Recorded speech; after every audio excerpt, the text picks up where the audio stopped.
Hello, writers, and welcome back to Spooky Writes, your channel all about writing.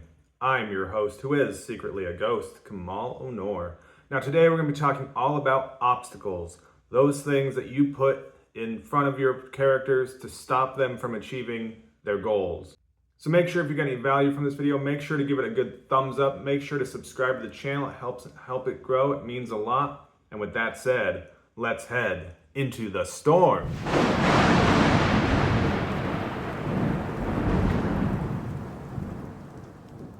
It's the raven's call, the werewolf's howl, the vampire's bite. You search through the woods for safety, but all you find is... Okay, rights. So when it comes to writing, you need to have, characters have to have goals, and those characters have to have obstacles preventing them from achieving their goal. And so sometimes beginning writers might think, is my obstacle too trivial? And sometimes the answer might be yes. The problem is too trivial, and this is not going to actually feel any kind of tension for the reader. If, for example, you need to plug it into an outlet, and I'll let the clip show. It's no good. We need a three-prong outlet. And so, yes, you can potentially add an obstacle of, I don't have the right outlet charger to plug into my computer, but is this actually going to be raising the tension? What are the stakes? And that's what obstacles have to do. Obstacles in a story have to raise the stakes. They have to heighten the tension. If you're just throwing arbitrary obstacles in front of your characters to just kind of pad your story, to just increase the word count because you're not sure what to write next, your reader is going to get bored. Your reader is going to say, I don't care that the protagonist character can't find the right outlet to plug his or her MacBook into. It doesn't matter, because this is something that doesn't create tension in a story. Obstacles have to create tension, and obstacles ideally have to, in some way, heighten and force the character to grow, force the character to overcome some obstacle that at some level is going to be difficult for him or her to achieve. You don't want your obstacles to be too easy. You also don't want your obstacles to be so over challenging that there is no hope of the character being able to actually accomplish it without some sort of deus ex machina intervention for the character to be able to succeed. So a great way so you need to be critical with the obstacles that you're putting in front of your characters.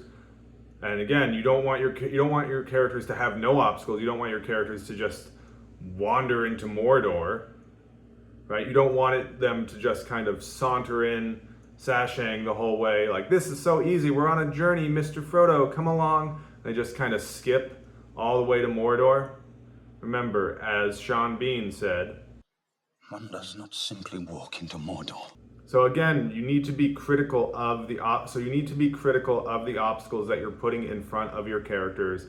They need to help the character be forced to be challenged in some way that is going to either add tension to the story or is going to help highlight some deficiency for that character. How can that character grow to potentially overcome this obstacle that is in front of his or her path, preventing him or her from achieving his or her goal?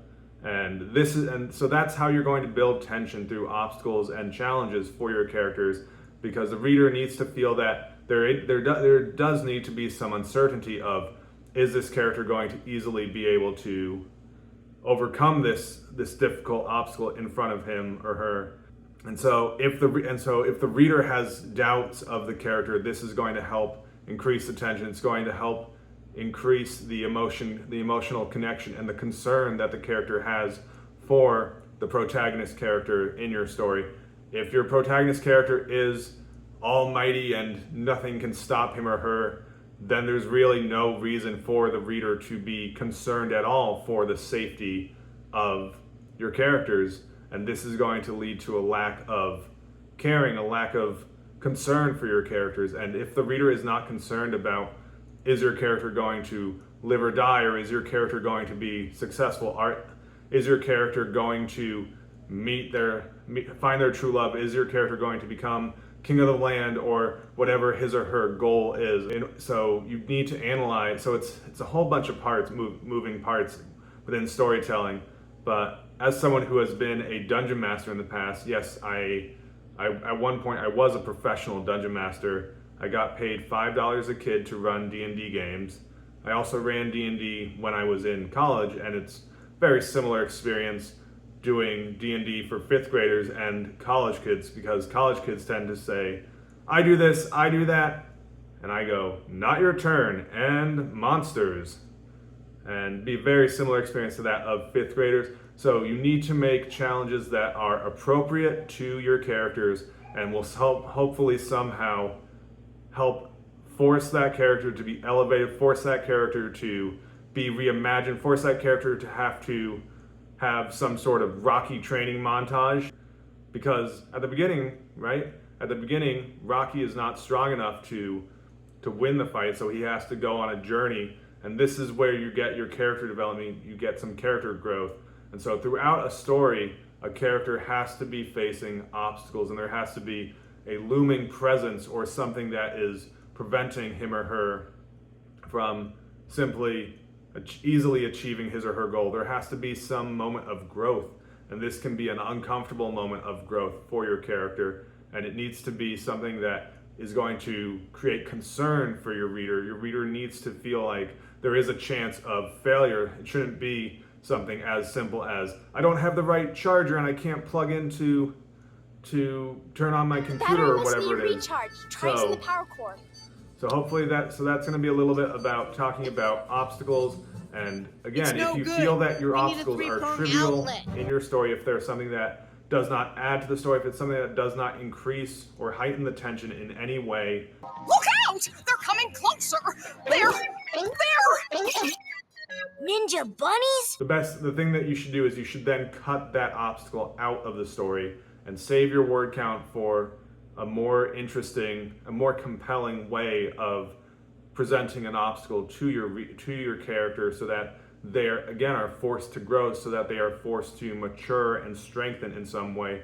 Maybe you have your character try and defeat the Dark Wizard before he or she is actually ready, and they fail, and they realize that they have to grow stronger, they have to increase their power. And so obstacles are going to be one of the best ways for you to heighten the tension in your story. And I did a video all about Freytag's Pyramid where we talked about rising action. So rising action, again, I use the term tension instead of action, because as you increase the tension in your story, you're going to do this through action. Your characters are going to come up against challenges, they're going to come up against obstacles, and these obstacles need to force your characters to grow and strengthen themselves in ways that are not initially obvious to the reader. And it shouldn't be easy, it shouldn't be so overly challenging.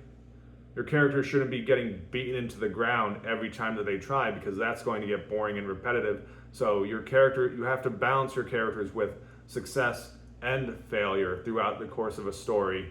And especially a novel, when you have a much larger word count to develop your character over the series of a lengthy novel, you're going to need to have obstacles that your characters are going to come up against, and they may or may not succeed. And this is going to help your readers feel concerned for your characters, going to make your readers want to read more.